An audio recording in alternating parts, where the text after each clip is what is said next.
पुण्य का मूल्यांकन करने के बाद यमराज उसे स्वर्ग में जाने के लिए कहते हैं। इस निर्णय को सुनकर चोर आश्चर्य में पड़ जाता है और बड़ी ही प्रसन्नता से वह स्वर्ग के दरवाजे की ओर चला जाता है। दूसरी बारी आती है वेश्या की। चित्रगुप्त उस वेश्या का भी लेखा जोखा निकालते हैं और कुछ देर तक विचार करने के बाद उस के पाप पुण्य का मूल्यांकन करके यमराज उसे भी स्वर्ग में जाने के लिए कहते हैं। इस विचित्र निर्णय को सुनकर वह वेश्या भी आश्चर्य में पड़ जाती है। उसे यमराज के निर्णय पर विश्वास नहीं होता है और वह बिना कुछ कहे ही बड़ी ही प्रसन्नता के साथ स्वर्ग के द्वार की ओर चली जाती है। फिर तीसरी बारी आती है उस सिपाही की। चित्रगुप्त उसके भी कर्मों का लेखा जोखा निकालते हैं और कुछ समय विचार करके उसके पाप पुण्य का मूल्यांकन करके यमराज उसे भी स्वर्ग में जाने के लिए कहते हैं। इस निर्णय को सुनकर वह सिपाही भी सोच में पड़ जाता है और बड़ी ही प्रसन्नता के साथ वह स्वर्ग के द्वार की ओर निकल जाता है। फिर चौथी बारी आती है उस विद्वान ब्राह्मण की। चित्रगुप्त उस ब्राह्मण के कर्मों का लेखा जोखा निकालते हैं और कुछ देर तक विचार करते हैं। फिर यमराज उस ब्राह्मण को भी स्वर्ग में जाने के लिए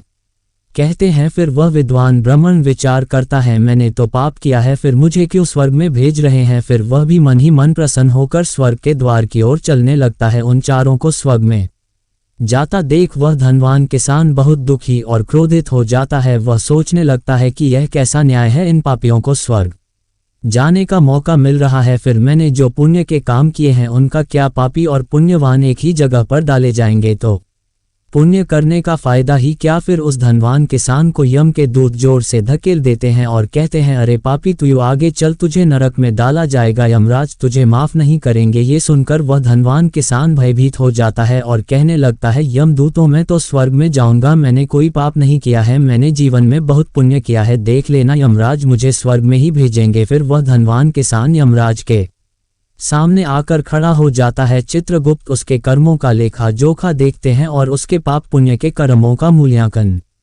करते हैं तो उसके पाप का पलड़ा भारी हो जाता है और यमराज उस धनवान किसान को कहते हैं, अरे दुष्ट तूने तो बहुत बड़ा अपराध किया है, तू तो नरक में जाने के ही योग्य है। इतना सुनते ही वह किसान थरथर कांपने लगता है और यमराज से कहता है, हे धर्मराज यह अन्याय है, मैंने तो जीवन में कोई पाप नहीं किए हैं और पुण्य ही किए हैं, आप मुझे नरक में क्यों डाल रहे हैं। और मुझसे पहले जो 4 लोग गए थे वे तो घोर पापी थे, उन्होंने बड़े बड़े पाप और अपराध किए हैं, उन्हें तो आपने स्वर्ग में डाल दिया है, आप ऐसा अन्याय मेरे साथ क्यों कर रहे हैं। अगर ऐसा अन्याय होगा तो भले कौन सा मनुष्य धरती पर पुण्य करेगा। फिर यमराज